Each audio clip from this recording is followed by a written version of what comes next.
Assalamualaikum warahmatullahi wabarakatuh. Welcome back my YouTube channel dengan saya Irma Pratiwi, mahasiswi Universitas Muhammadiyah Kota Tangerang, Fakultas Ekonomi dan Bisnis dengan NIM 1862 2012-23 di jurusan akuntansi kelas P2K, sekarang berada di semester 7. Pada kesempatan kali ini, saya ingin mereview, menganalisis, dan mengkritik sebuah jurnal yang berjudul Pengaruh Elemen Fraud Diamond dalam Mendeteksi Kecurangan Laporan Keuangan pada Perusahaan Manufaktur yang terdaftar di Bursa Efek Indonesia periode 2016 dan 2018. Yang pertama, saya akan mereview, analisis, dan mengkritik apakah yang menjadi motivasi isu atau research gap atau fenomena yang sedang terjadi sehingga memicu penelitian ini dilakukan. Yang pertama yang saya temukan motivasi atau isu penelitian ini berdasarkan survei yang dilakukan oleh Association of Fraud Examiners ACFE Indonesia Chapter and White Collar Crime Research and Verification Center, Pusat Penelitian dan Pencegahan Kejahatan Kerah Putih atau P3K2P tahun 2016. Korupsi terjadi 67% dari total kasus exceptional fraud di Indonesia dengan kerugian mencapai 10 miliar rupiah per tahun. Diikuti oleh penyalahgunaan aset sebesar 31% serta penyalahgunaan laporan keuangan sebesar 2% menurut ACFE Indonesia Chapter 2017. Dan untuk research gap-nya, saya menemukan bahwa penelitian yang dilakukan oleh Anesian et al. Pada 2016 menyatakan bahwa financial stability memiliki pengaruh positif terhadap fraudulent financial statement. Berbeda dengan hasil penelitian dilakukan oleh Regrenasi Sari, Budiasi, Wirijaya, dan Suprasto pada 2019 yang menunjukkan bahwa financial stability tidak memiliki pengaruh terhadap financial statement fraud. Variable external pressure yang diteliti oleh Indrato dan Ghazali 2016 memiliki pengaruh positif terhadap fundamental financial reporting. Namun berbeda dengan penelitian yang dilakukan oleh Analysis et al. 2016 yang menyatakan bahwa variable external pressure tidak berpengaruh fundamental financial statement. Untuk fenomenanya, saya menemukan bahwa pada bulan Mei 2015 terjadi kasus kecurangan laporan keuangan yang dilakukan Toshiba melalui accounting fraud channel US dollar 1,2 miliar menurut Besari 2015. Kemudian pada tahun 2018, PT Sun Prima Nusantara Pembiayaan NSP Finance melakukan sebuah kecurangan dengan memalsukan data dan memanipulasi laporan keuangan yang diketahui merugikan 14 bank di Indonesia hingga triliun rupiah. Nah, menurut Nurmayanti 2018. Tak hanya itu, pada bulan April 2019, PT Garuda Indonesia Tbk diduga melakukan kecurangan laporan keuangan sebab ada piutang yang dimasukkan ke pendapatan dan piutang tersebut berasal dari PT Mahata Aeroteknologi Mahata untuk pemasangan layanan konektivitas outboard wifi dan hiburan pesawat yang nilainya mencapai 2,39,94 juta US dollar. Diketahui belum ada pembayaran yang masuk dari Mahata hingga akhir 2018 menurut CNN Indonesia pada 2016. Untuk bagian ini, kritik dari saya tidak ada dikritik di poin ini. Penulisan sudah cukup menjelaskan motivasi isu, research gap, dan fenomena dengan baik. Selanjutnya saya akan merilis mengenai artikel utama apa aja nih yang ada dalam penelitian ini. Yang pertama, saya menemukan ada 3 faktor yang selalu hadir dalam tindakan fraud, yaitu pressure, opportunity, dan rationalization yang disebut dengan fraud triangle theory exercise yang diteruskan oleh Sequence et al. Pada 2018. Yang B, Wolf dan Hermansen 2014 menyatakan masih terdapat satu faktor tambahan untuk meningkatkan pencegahan dan pendeteksi fraud, yaitu capability, sehingga 4 faktor tersebut dinamakan fraud diamond. Yang C, Shelton 2014 menyatakan tekanan pressure sebagai motivasi seorang yang melakukan sebuah penipuan biasanya karena beban keuangan. Yang D, menurut Statement of Auditing Standard SAS nomor 99 terdapat beberapa kondisi mengenai tekanan pressure yang mengakibatkan seseorang untuk melakukan kecurangan, yaitu financial stability, external pressure, personal financial need, and financial target, Anasia et al. Pada 2016. Yang E, penelitian dilakukan oleh Regenasi Sari, Budis, Wirijaya, dan Suparto 2019 yang menunjukkan bahwa financial stability tidak memiliki pengaruh terhadap financial statement fraud. Yang F, variabel external pressure yang diteliti oleh Indrato dan Gozali 2016 menyatakan bahwa memiliki pengaruh positif terhadap fraudulent financial reporting. Yang G, variabel nature of industry yang diteliti oleh Inayati dan Sukiman pada 2016 berpengaruh positif terhadap fundamental financial reporting. Dan yang H, Yesyariani dan Rahayu 2018 menyatakan bahwa nature of industry tidak berpengaruh terhadap financial statement fraud. Yang I, variabel ineffective monitoring yang diteliti Agustina dan Pratomo pada 2019 memiliki pengaruh positif signifikan terhadap kecurangan laporan keuangan. Dan yang terakhir, hasil penelitian Ulfa, Nuraini, dan Wijaya pada 2017 menunjukkan ineffective monitoring tidak berpengaruh terhadap fundamental financial reporting. Untuk kritik bagian ini dari saya nggak ada yang perlu dikritik. Di poin ini penulisan sudah cukup menjelaskan artikel yang menjadi referensi dalam penelitian ini. Selanjutnya kita masuk ke bagian 3. Apakah yang menjadi kabar atau novelty dari penelitian ini kebaruan? Sebuah novel itu sebuah kebaruan. Saya mendapatkan adanya sebuah kesempatan atau opportunity sebagai kejahatan yang bisa dilakukan, seperti beban keluarga. Kesempatan terjadi karena lemahnya pengendalian internal perusahaan, kekurangannya pengawasan dan penyalahgunaan terhadap wewenang. Rasionalisasi dianggap sebagai sikap yang memperbolehkan seseorang melakukan kecurangan dan menganggap tindakannya tersebut tidaklah salah mereka melibatkan dalam penipuan laporan keuangan. Kemampuan dapat dikatakan sebagai upaya seseorang dalam melakukan tindakan kecurangan demi tercapainya tujuan tertentu.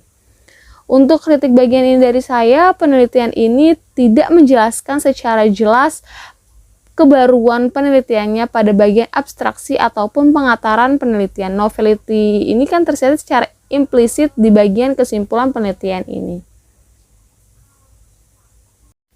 Selanjutnya saya akan mereview dan analis apa research question atau perumusan masalah dari penelitian ini. Yang pertama, saya mendapatkan apakah stabilitas keuangan financial stability berpengaruh terhadap kecurangan laporan keuangan. Yang kedua, apakah tekanan external pressure berpengaruh terhadap kecurangan laporan keuangan. Yang ketiga, apakah target keuangan financial target berpengaruh terhadap kecurangan laporan keuangan. Yang keempat, apakah kondisi industri nature of industry berpengaruh terhadap kecurangan laporan keuangan. Dan 5, apakah ineffective monitoring berpengaruh terhadap kecurangan laporan keuangan. Dan yang terakhir, nomor 6, apakah opini audit berpengaruh terhadap kecurangan laporan keuangan.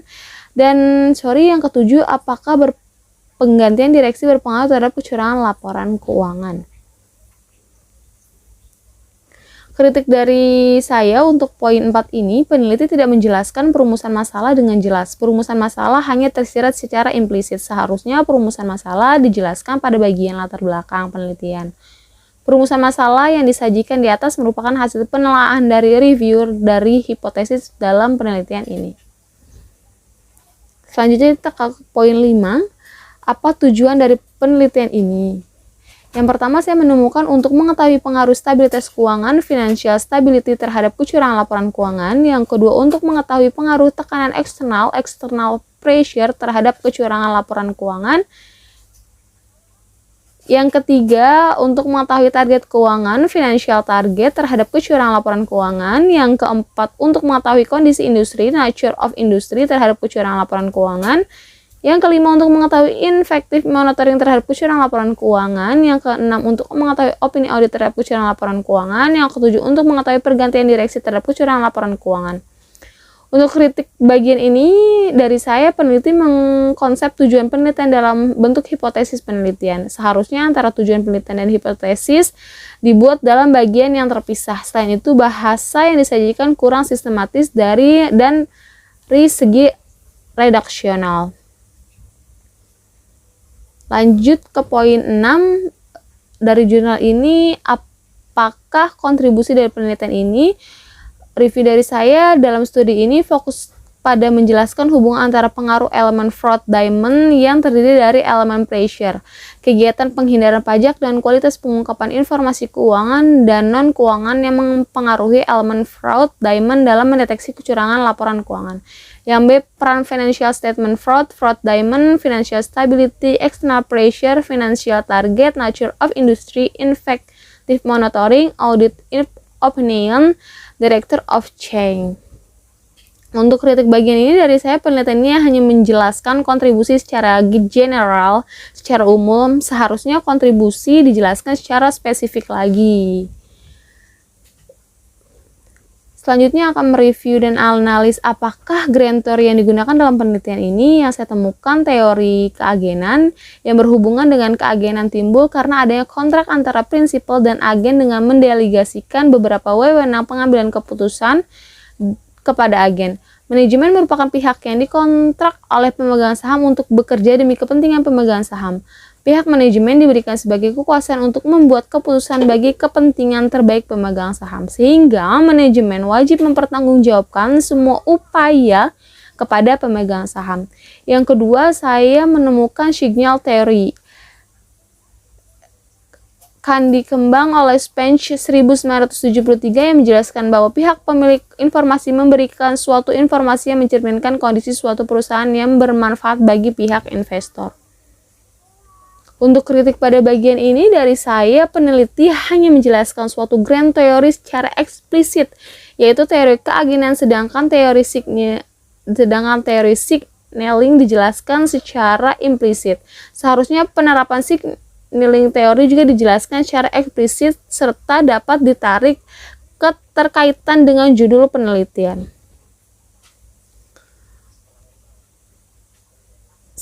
Selanjutnya saya akan mereview tentang ketertarikan grand theory yang digunakan dengan penelitian yang sedang dilakukan, yaitu yang pertama teori A. Terdapat kecurangan yang dilakukan oleh sistem manajemen dalam bentuk salah saji material. Ada keuangan investor dan kreditur yang dilakukan meninggikan aset dalam pengakuan. Ada pendapatannya serta sebaliknya merendahkan nilai liabilitas dan pengembangan. Ada biaya operasional dan biaya produksi. Di sini sudah terlihat jelas kecurangan bukti laporannya. Untuk kritik pada bagian ini, penelitian sudah cukup jelas menjelaskan keterkaitan antara grand theory dengan hubungan penelitian yang sudah dilakukan.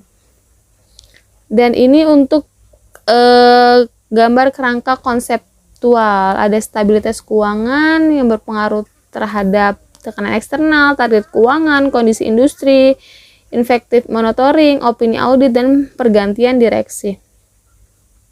Untuk kritik pada bagian ini dari saya, tujuan konseptual untuk merumuskan konsep yang mendasari apa penyusunan dan pengembangan SAP selanjutnya sebagai acuan bahwa pengguna laporan keuangan dapat menafsirkan yang disajikan dalam laporan keuangan.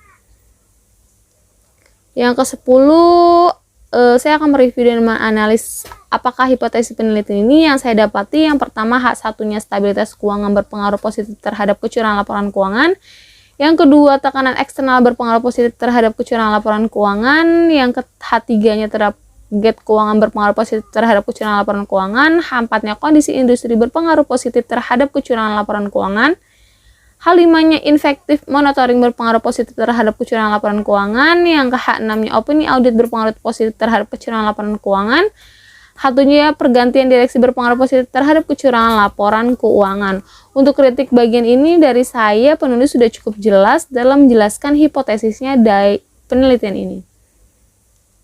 Selanjutnya bagian poin 11, di dalam jurnal ini metode penelitiannya yang digunakan yang pertama itu rancangan penelitian, definisi operasional variabel dan pengukurannya, teknik penarikan sampel, unit analisis, jenis data yang digunakan, uji kelayakan model metode analisis data.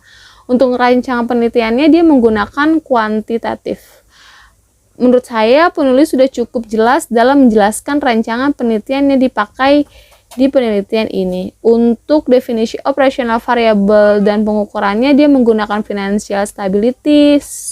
Untuk rumusnya bisa dilihat di slide. Ada dia menggunakan external pressure, financial target, nature of industry, pakai rumus inventory, effective monitoring, opini auditnya. Untuk kritik bagian ini, menurut saya penulis sudah cukup jelas dalam menjelaskan definisi operasional variabel dan pengukurannya. Untuk teknik penarikan sampelnya yang saya dapati, untuk teknik samplingnya menggunakan teknik pre-page sampling. Penelitian menggunakan 13 dan 117 perusahaan yang terdaftar di Bursa Efek Indonesia BIE pada tahun 2016 sampai dengan 2018. Jenis datanya Premier dengan cara mengambil sendiri tanpa perantara. Untuk kritikan pada bagian ini, dari saya penulis sudah cukup jelas dan menyampaikan jenis data meskipun secara inklusif. Untuk uji kelayakan modelnya, dia menggunakan analisis kuantitatif. Untuk kritik dari saya sudah cukup jelas untuk penyampaian uji kelayakan model. Untuk metode analisis datanya dalam jurnal ini, dia menggunakan metode analisis regresi data panel. Kritikannya dari saya sudah cukup jelas untuk menyampaikan uji kelayakan model. Review selanjutnya, persamaan regresi yang digunakan untuk pengajuan hipotesis. Bisa dilihat KLKIT sama dengan. Untuk kritikan bagian ini, menurut saya penulis sudah cukup jelas untuk rumusan metode analisisnya.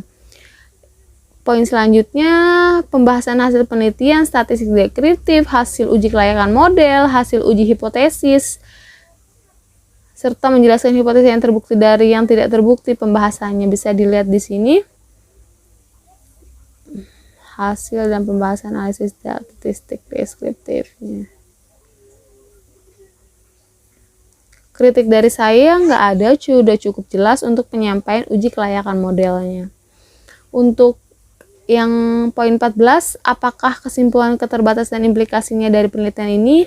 Yang saya dapati kesimpulannya ini berdasarkan hasil analisis pengujian data dan hasil pembahasan pada bab sebelumnya tentang pengaruh financial stability, FS, dan external pressure, XP, financial target, nature of industry, effective monitoring, opini audit, dan pergantian direksi secara bersama-sama memiliki pengaruh terhadap kecurangan laporan keuangan.